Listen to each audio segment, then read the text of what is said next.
Today we're going to talk about something a little less exciting, but a little more real, and that is the huge likelihood that we will all experience burnout, feelings of falling behind, and beating ourselves up about it. So let's have a little therapy session.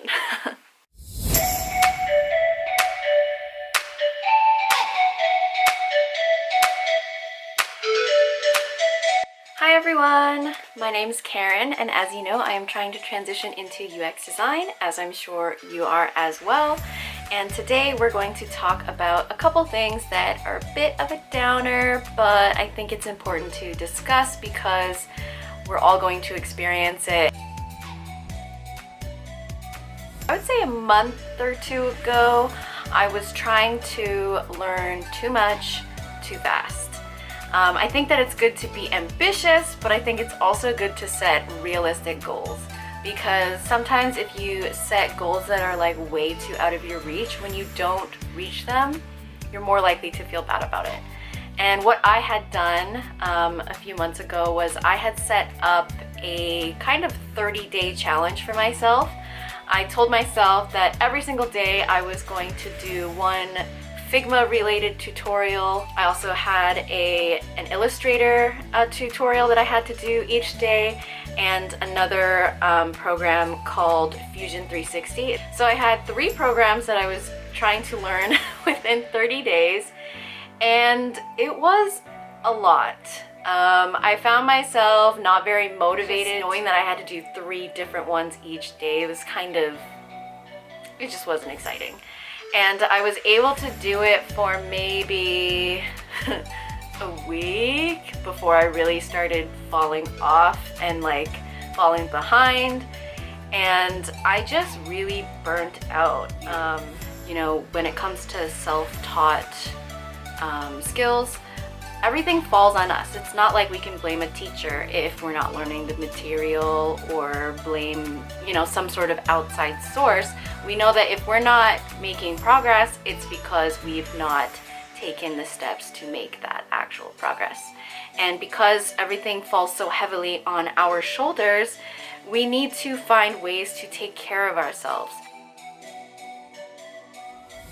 And one of the ways that I'm trying to stay accountable and continue with my learning and not falling behind is I have a study group that I made with a few people from the Google Coursera courses, and we meet every 2 weeks and talk about what we've been working on. And I think that that really helps, and you kind of see where everybody's at and how everybody has periods where they're going really, really fast and moving through all the content, and then they also have periods where they're going really slow or haven't done anything at all. I just want to be that encouraging voice to tell you that it's okay, you'll be fine, just keep at it, prioritize, and manage your goals and make sure that they are achievable.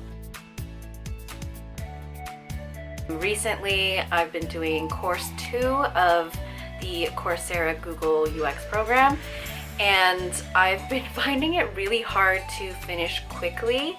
You know, course 1 I went through like that, but course 2 is very research heavy and very theory based. And for me, I was trying very hard to work on a pro bono project at the same time of doing this course. So whatever skills I was learning in the course, like how to do a competitive analysis, I applied it to my pro bono projects. I've actually been working on course 2 for a few weeks now, which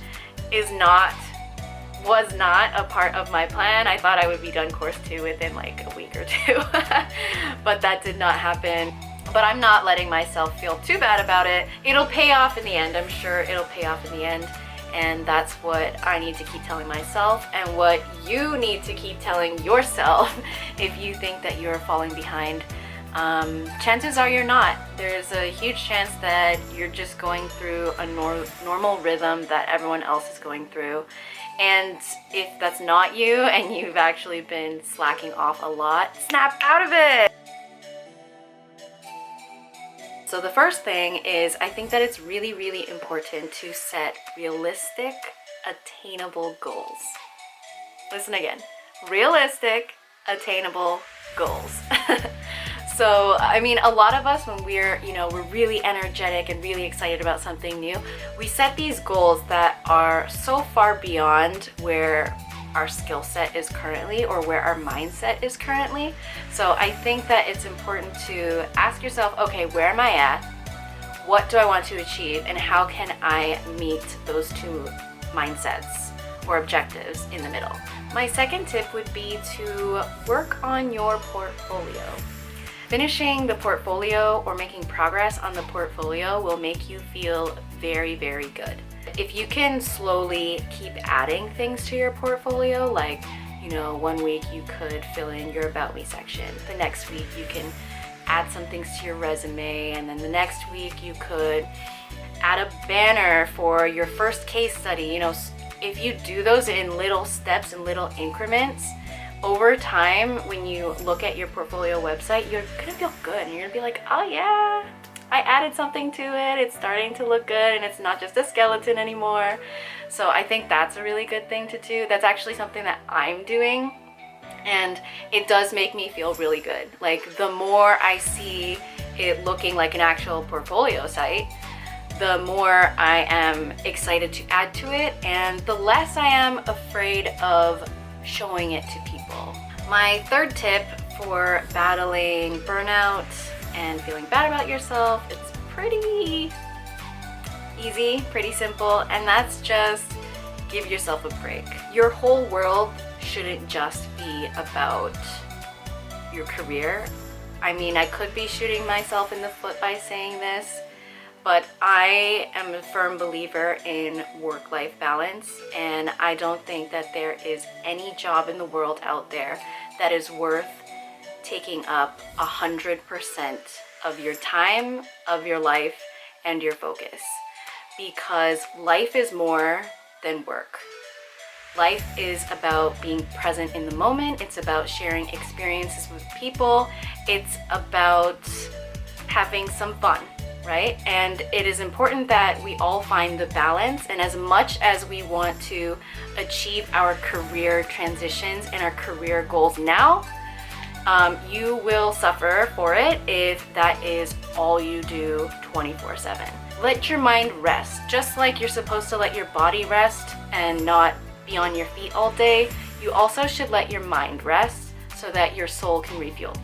That is the end of my video. Thank you so much for tuning in. I really enjoy sharing my stories with you, and don't be shy, like totally add me on LinkedIn if you want. If you're really interested in the Google study group, you could join us for that too. Our next meeting is in 2 weeks. All right, bye everybody.